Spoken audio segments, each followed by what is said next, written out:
Hello guys, in this video I'm going to show you how to add frame to your picture on the Prisma application.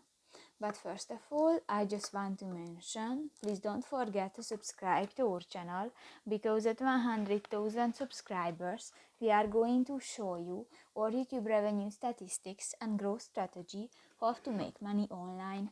So let's jump into it. First of all, open the application on your device.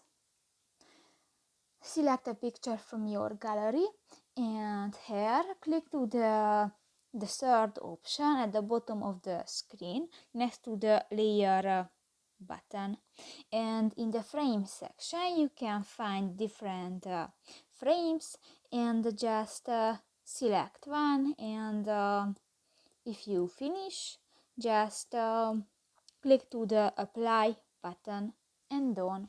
So that's pretty much it for this video guys. See you in the next one. Bye bye.